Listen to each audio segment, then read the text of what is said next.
अस्सलाम वालेकुम students. Physics lecture 3 unit 12 geometrical optics. आज का जो हमारा टॉपिक है application of total internal reflection. इसकी कुछ एप्लीकेशन है जो डेली लाइफ के अंदर हम यूज़ करते हैं, मेडिकल की ट्रीटमेंट के लिए भी यूज़ की जाती हैं, फिर और जो है वो कम्युनिकेशन प्रोसेस के लिए यूज़ की जाती हैं, ये चीज़ों को लोकेट करने के लिए यूज़ की जाती हैं। तो वो हम थोड़ा सा इसको देख लेते हैं। Total internal reflecting prism. Total internal reflecting prism क्या होता है? Many optical instrument use light angle prism to reflect beam of light through 90 or 180 degree, such as cameras, periscope, telescope. One of the angle of right angle triangle prism is 90 degree. इसमें जो है वो आपके पास जो आपको नीचे एक figure नज़र आ रही है ये वाली, इसमें राइट एंगल ट्रायंगल होता है। राइट एंगल ट्रायंगल मींस इसके में एक एंगल जो है वो क्या होता है, 90 डिग्री का होता है। इसके अंदर लाइट फॉल की जाती है जो इसका इंक्लाइंड प्लेन है उसके ऊपर, इंक्लाइंड फेस के ऊपर सीधी लाइट फॉल की जाती है, सीधे वाले जो एंगल है उसके ऊपर, और वो एंगल बनाती है 90 डिग्री का। अब क्योंकि ये गिलास का बना हुआ है और गिलास का जो क्रिटिकल एंगल होता है वो कितना होता है, 42 डिग्री। अब 42 से ज़्यादा के एंगल के ऊपर हम लाइट फॉल करवा रहे हैं, किसके ऊपर, इंक्लाइंड, इस वाली, ये वाली जो सरफेस है, ये वाली सरफेस, इसके ऊपर हम 45 डिग्री से फॉल करवा रहे हैं, जबकि क्रिटिकल एंगल जो गिलास का है वो 42 है। तो अब angle of incidence critical angle से ग्रेटर हो गया है। कितना था क्रिटिकल एंगल, 42 है, और एंगल ऑफ इंसिडेंस कितना है, 45। अब क्या होगा, जब इंसिडेंस एंगल क्रिटिकल एंगल से ग्रेटर हुआ तो यहाँ से लाइट बजाय इसके कि रिफ्लेक्ट हो, वो इस एंगल से, इस फेस से नीचे की तरफ क्या होगी, रिफ्लेक्ट होगी।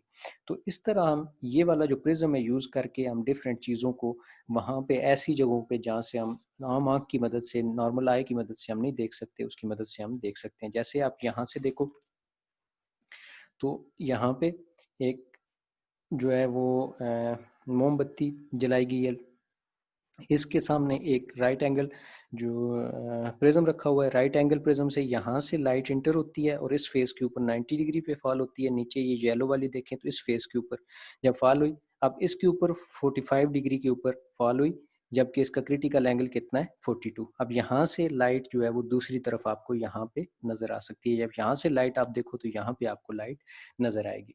फिर इसी तरह एक और जो है वो ब्रेनोस्कोप यूज होती है, पेरिस्कोप। ये पेरिस्कोप की जो है वो आपके पास फिगर है बुक के अंदर, थोड़ी सी इसकी डिफरेंट दी हुई है, वो भी आपने जो है वो देख लेनी है। इसमें यहाँ से देखें तो लाइट फॉल हो रही है, ए और बी इंसिडेंट रे हैं जो इस इंक्लाइंड सरफेस के ऊपर 45 के ऊपर फॉल हो रही हैं, और ये नीचे की तरफ बी और ए का आपको इमेज नज़र आ रहा है। फिर इसी तरह ये दूसरी एंगल से ए और बी दो लाइट यूज हो रही है, सामने वाले फेस के ऊपर जो है वो उसको रखा हुआ है दोनों। इस वाले फेस से भी लाइट जो है वो रिफ्लेक्ट हो रही है, इस वाले फेस से भी लाइट रिफ्लेक्ट हो रही है। दोनों फेसेस के ऊपर से लाइट जो है वो आप रिफ्लेक्ट करवा सकते हो।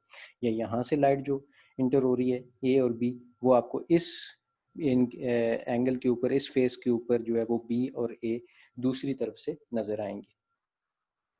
फिर इसी तरह लाइट पाइप, लाइट पाइप जो है वो मेडिकल फील्ड के अंदर या टेक्निकल फील्ड के अंदर यूज किया जाता है।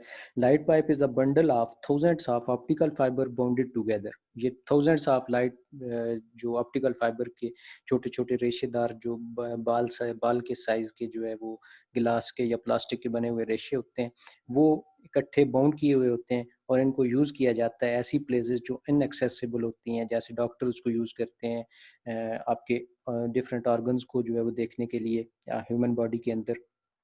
इसके एक साइड से लाइट फॉल की जाती है, दूसरी साइड की इसके ऊपर कैमरा लगा हुआ होता है और उस कैमरे की मदद से जो है वो इमेज लिया जाता है। फिर इसके बाद है एंडोस्कोप। एंडोस्कोप या एंडोस्कोपी का वर्ड आपने यूज ये करते होंगे या सुना होगा आपने एंडोस्कोपी का किसी को यूज करते हुए।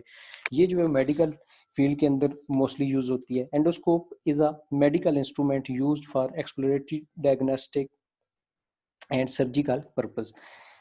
Endoscope is used to explore the interior organs of the body. Due to its small size, it can be inserted through the mouth and thus eliminate the invasive surgery.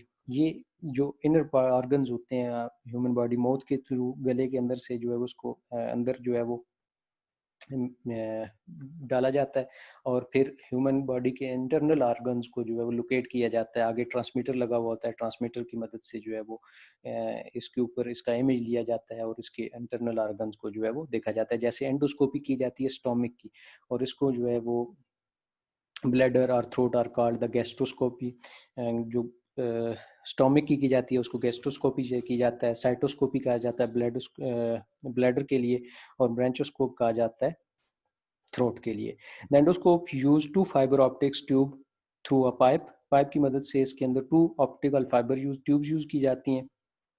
और medical procedures using a type of endoscope is called endoscopy. इसमें क्या होता है, the light is shine on the organ of the patient to be examined by entering through one of the fibre tube of the optics.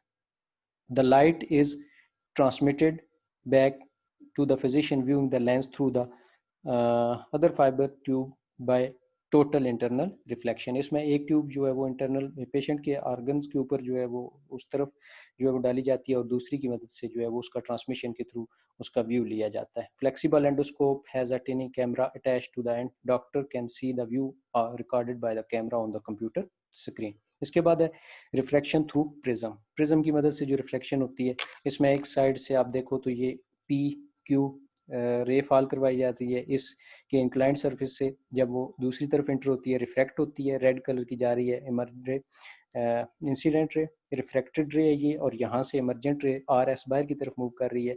इसमें यहाँ पे ये दोनों light हम जो है वो बाहर की तरफ, जैसे ये बाहर जा रही है तो इसको बाहर की तरफ जो है वो हम मूव करवाएंगे, बाहर की तरफ इसको जो है वो बढ़ा देंगे।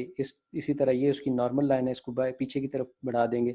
ये वाली लाइन जो यहाँ से इंटर हो रही है, इसको सीधा उसी की तरफ आप डैश लाइन के साथ जो है वो आप रिप्रेजेंट करोगे। फिर इस वाली लाइन को, ये जो आर एस है, इसको बैक पे आप इसी तरह पीछे डैश वाली लाइन, तो ये यहाँ पे जिस पॉइंट के ऊपर ये वाली लाइन इंसिडेंट रे और ये इमर्जिंग लाइन यहाँ पे एक दूसरे को पॉइंट जी के ऊपर कट कर रही है, वहाँ पे एक एंगल बन रहा है, उसको क्या कहते हैं, एंगल ऑफ डेविएशन।